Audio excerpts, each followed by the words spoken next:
Can we hold it? Can we drink it, chop it up or smoke it? Can we peel it? Can we pop it? Cause we don't like feeling these emotions. Can we try it? Can we find it? Can we please be kind and just rewind it? This is real life, these are real times, and we're always wanting to escape them. All I need tonight is your voice and an upright piano. But everything is gonna be just fine. Can we roll it? Can we hold it? Can we drink it, chop it up or smoke it? Can we peel it? Can we pop it? Cause we don't like feeling these emotions. Can we try it? Can we find it? Can we please be kind and just rewind it? This is real life, these are real times, and we're always wanting to escape them. All I need tonight is your voice. 안녕하세요, 서우토반입니다. 오늘은 폭스바겐 제타 차주 인터뷰를 시작하겠습니다.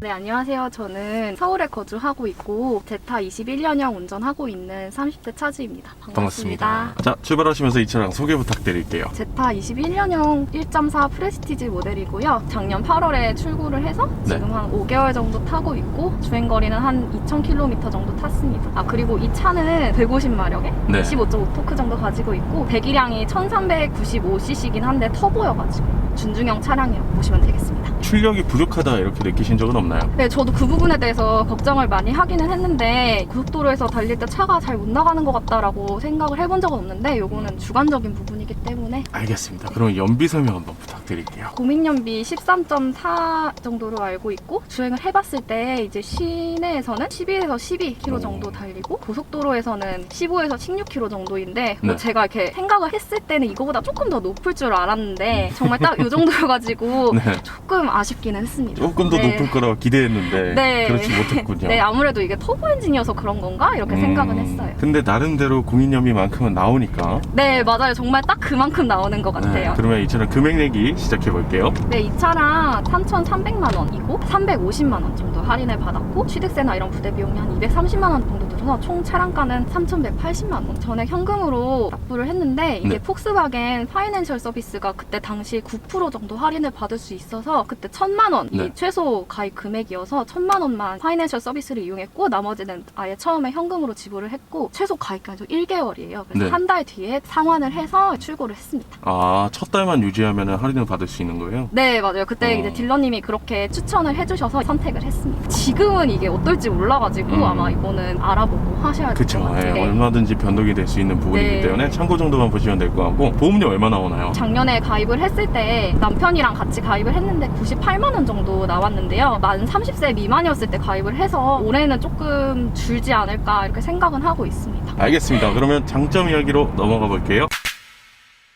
네, 우선은 가성비라고 말씀을 드릴 수가 있을 것 같아요. 이제 제가 차를 알아봤을 때 수입 준중형 세단인데 한 3천만 원 정도 들여서 이 정도 옵션을 가지고 살 수 있는 차량이 별로 없었던 것 같은데 옵션도 기본적인 거 다 갖추고 있고 그리고 3천만 원 정도에 출고할 수 있다는 것 자체가 가성비가 있다고 생각을 했습니다. 그러면은 이런 옵션들은 기본적으로 다 들어가 있다 할 거 뭐 있나요? 앞자리, 뒷자리 다 열선 시트 들어가 있고 핸들 열선도 들어가 있고요. 그리고 이 자리에 시원하게 하는 거 있죠? 아, 통풍 시트. 아, 통풍 시트 맞아요. 통풍 시트도 있어요. 통풍 시트가 뭐 얼마나 좋은지 사실 잘 몰랐는데 이게 진짜 저희가 여름에 차를 출고해서 그런지 정말 편하더라고요. 이게 소음도 조금 걱정을 했는데 생각보다 소음도 적고 통풍 시트 되게 마음에 드는 옵션이라고 생각을 하고 그리고 또 2021년형이 되면서 무선 카플레이가 이게 제가 사실 물건을 잘 놓고 내려요. 그래서 핸드폰이나 이런 거를 굳이 가방에서 꺼내지 않아도 카플레이 서비스를 이용을 할 수가 있어서 좋고 3개까지 메모리 시트가 가능해서 사실 이것도 참고로 말씀드리자면 저는 이거를 최대로 끌어놓고 사용을 하는 편이거든요. 앞으로? 네, 맞아요. 그래서 그거를 이렇게 저장을 해놓으면 이게 차를 내릴 때 살짝 뒤로 가요.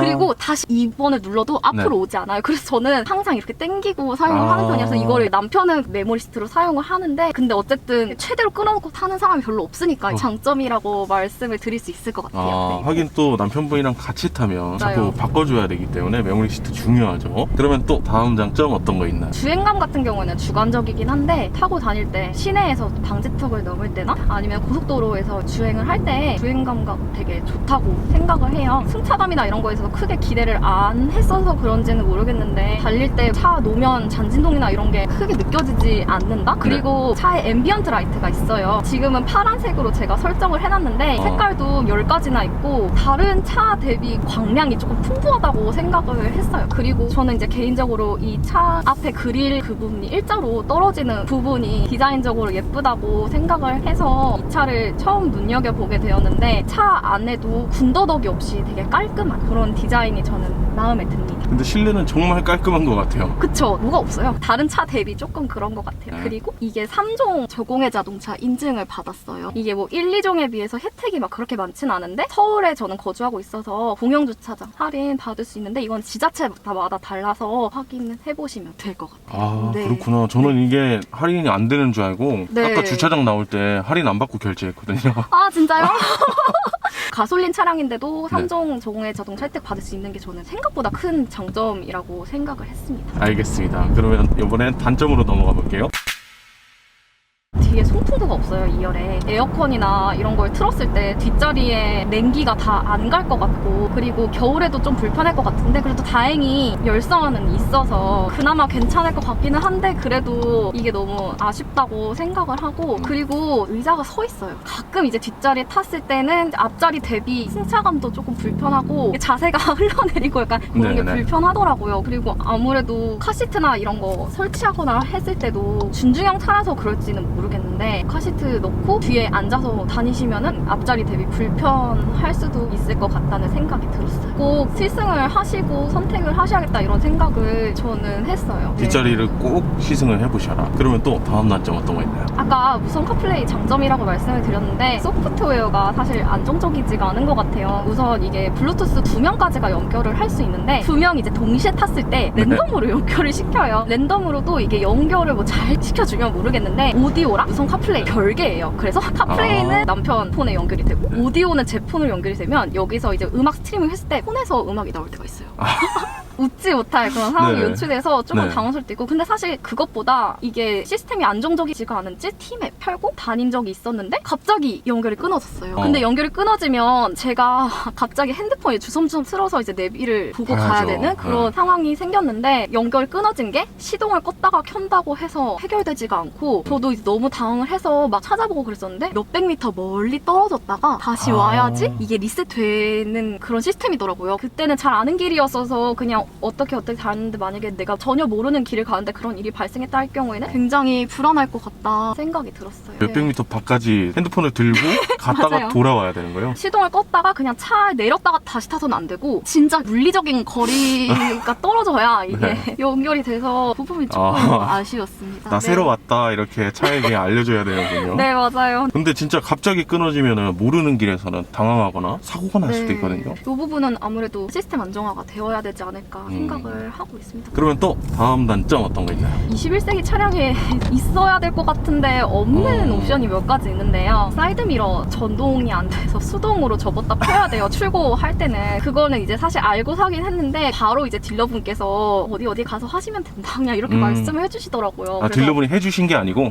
북미 주력 모델이라고 저는 들었는데 우리나라에서 파는 차인데 이게 사실 없다는 게 진짜 불편하더라고요. 그리고 이 미러도 관광 미러로 한 거예요. 근데 이게 느껴지시나요? 하신 거예요? 네, 이게 사실 전혀 티가 안 날 정도로 처음에는 미러 시야각이 정말 좁았어요. 이게 너무 불편해서 전동하면서 관광 미러도 같이 한 거거든요. 처음에 이제 출고할 때 순수한 그 차로는 미러 시야각이 불편하실 수 있다는 점 단점이에요. 아무리 북미형이라고 하더라도 네. 국내에 들어오면 국내 에이전시에서 해서 출고를 해주는 게 좋지 않을까 이런 생각이 드는데 이거를 차주에게 알아서 해라 알려주기만 했다는 게 조금 네. 다소 아쉽습니다. 그러면 또 그리고 단점 어떤 거 있나요? 조수석이 아까 전에도 보셨겠지만 전동 시트가 아니고 이제 수동으로 조절을 해야 되는 건데 사실 저희 부부는 체격이 작아서 별로 조절을 안 해도 되지만 뭐 네. 다른 분이 타시거나 이럴 때 되게 불편해 하시더라고요. 네. 그리고 여기 선바이저 열면은 그 네. 전구가 색깔이 노랗네요. 굉장히 노랗습니다. 그래서 네. 이거를 이제 보통 사용을 할 때가 밤에 화장을 고치거나 뭐 이럴 텐데 사용하기에 이게 적합한 색깔인지 의문이어가지고 사실 저는 거의 사용을 안 하는데 그 부분도 조금 단점. 단점이라고 생각을 합니다. 그리고 이게 트렁크에 스페어 타이어가 들어있어요. 우리나라에서 지금 필요한지가 조금 의문이에요. 왜냐하면 우리나라에서는 보통 구르거나 이런 경우가 많으니까. 그래서 이게 스페어 타이어가 오히려 그 트렁크 공간에, 적재 공간에 영향을 주고 조금 짐을 많이 실기를 원하시는 분들에게는 단점이라고 생각을 해요. 차라리 없애고 공간을 더 활용할 수 있게 만들어주지. 이게 뭐 중중형 차다 보니까 아무래도 적재 공간이 그렇게 크지는 않은데 타이어가 차지하고 있어서 아쉽습니다. 이 사이드미러 안 접히거나 이런 것들 보면은 미국 네. 정말 그 땅덩어리 넓은 데 사시는 분들을 위해서 네. 나온 차라는 게 느껴지는 차량인 것 같아요.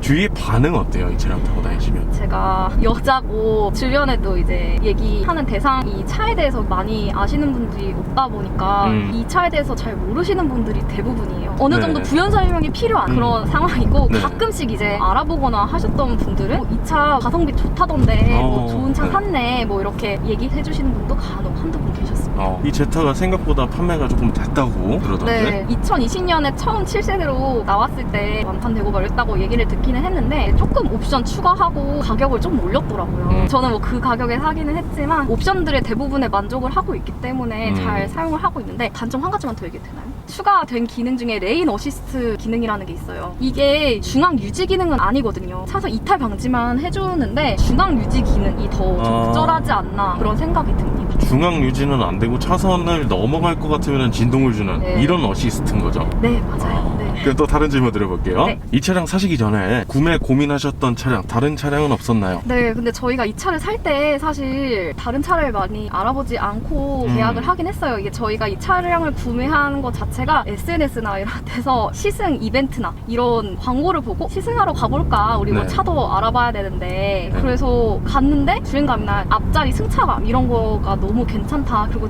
디자인도 예쁘다. 이렇게 네. 해서 차를 바로 계약을 하고 그 다음부터 이제 알아보기 시작했거든요. 취소할 수도 있다 그래서 네. 그때부터 이제 차를 알아봤는데 3천만 원 정도 차량가로 생각을 하고 알아봤을 때는 이제 아무래도 국산차 뭐 K3나 K5, 소나타 이런 차들이 눈에 보이더라고요. 그래서 그런 차들을 렌트를 해가지고 좀 몇 번 타봤어요. 비교도 해보셨구나. 네, 다 전반적으로 괜찮다 이랬는데 운전했을 때 주행 감각이나 약간 이런 걸 따졌을 때 그리고 저희 부부가 느꼈던 호감도 이런 거를 따졌을 때 제타가 제일 좋았다 이렇게 생각이 들었고 그리고 네. 그때 제가 이 차를 출고했을 당시에 5년 15만 킬로 보증이 됐어요. 그래서 이것도 메리트가 될 수 있겠다 해서 그렇게 큰 고민을 들이지 않고 출고를 했습니다.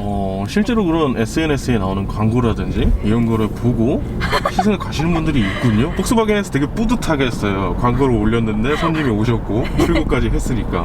K5라든지 이런 차량들 비교해보긴 했는데 주행 질감이라든지 안정성이라든지 이런 부분에서 조금 더 좋다고 느끼셨기 때문에 이 차량 오신 거고요. 이 부분도 사실 조금 주관적일 수 있기는 해요. 그쵸? 네. 네. 근데 또 아무래도 독일차가 주는 감성이라든지 이런 게 있기 때문에 그런 쪽으로 더 호감이 돼서 구매하신 것 같습니다. 그럼 또 다른 질문 드려볼게요. 이 차량 구매를 고민하고 계신 분들이 또 있습니다. 그런 분들이 구매하기 전에 참고해야 될 거 어떤 거 있나요? 네, 우선은 제가 생각을 했을 때 혼자 차량을 운전을 한다거나 아니면 저희처럼 부부가 2명이 같이 타서 운전을 하는 경우에는 준중형 세단으로는 굉장히 좋은 선택이라고 저는 생각을 해요. 너무 만족을 하면서 타고 있기 때문에. 그런데 내 가족이 같이 차를 탄다든지 그런 분들에게는 조금 선택하기 어렵지 않을까, 추천드리지 않아야 되지 않을까 이렇게 생각을 했고, 그리고 아까 전에도 말씀드렸듯이 저는 이 차를 출고를 하자마자 사이드미러 수리를 했기 때문에 차를 뭐 출고하자마자 수리를 하기를 원치 않는다. 왜냐하면 사실 관광 미러 같은 경우에는 주행에도 영향을 줄 수 있는 부분이어서 그렇죠. 바로 수리를 하는 차는 원치 않는다. 이렇게 생각을 하시면은 그 부분도 조금 고려를 해봐야 될 것 같고, 뒷자리 승차감 같은 경우에도 꼭 시승을 해보고 선택을 하셔야 된다고 생각합니다. 하긴 또 신차인데 출고하자마자 뜯어가지고 만져야 된다는 거는 조금 그렇긴 해요. 신차니까요. 자, 그러면 또 참고해야 될 거 있나요? 참고하실 부분은 이 정도라고 이 정도로 생각을 합니다. 네. 알겠습니다. 후회하신 적 있나요, 그러면? 사실 크게 고민을 하지 않고 이 차를 선택을 해서 오히려 저는 차를 출고를 하고 이제 운전에 조금 흥미를 느끼게 되면서 여러 유튜브 컨텐츠들을 보면서 차에 대해서 많이 알게 됐는데요. 정말 다양한 차종을 봤을 때 모두를 만족시킬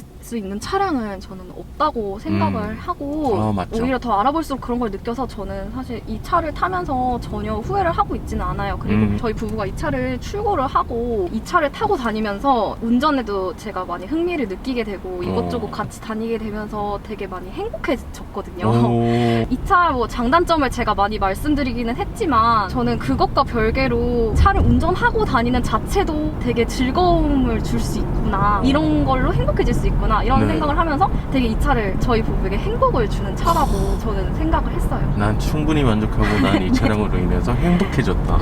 너무나도 따뜻한 이야기였습니다. 자동차가 주는 감성이라는 게 또 이런 부분이 있죠. 아, 네, 무시할 수 없는 거죠. 네, 무시할 수 네. 없죠. 이 차량 마지막 총평 부탁드릴게요. 제가 차에 대해서 뭐 그렇게 완전 잘 아는 거는 아니고, 특히 뭐 미션이나 뭐 엔진 이런 부분에 대해서는 모르는 부분이 많기 때문에 이런 부분에 대해서 사실 뭐 많이 말씀을 드리지 못했지만, 그래도 많이 알아보고 도움 드리려고 준비 많이 해서 잘 봐주셨으면 감사하겠습니다. 알겠습니다. 그럼 마지막으로 이 차량 한 줄로 표현하자면 뭐라 표현하시겠어요? 가성비 좋은 행복을 주는 차, 이런 식으로 표현 드릴 수 있겠습니다. 가성비 좋은 행복을 주는 차, 이렇게 마무리하도록 하겠습니다. 저도 덩달아 행복해질 시간이었습니다. 자, 그러면 오늘 인터뷰는 이 정도에서 마무리하도록 하고요. 저희 서우토반은 다음번에 또 다양한 차종 가지고 인사드리겠습니다. 지금까지 서우토반이었습니다. 감사합니다.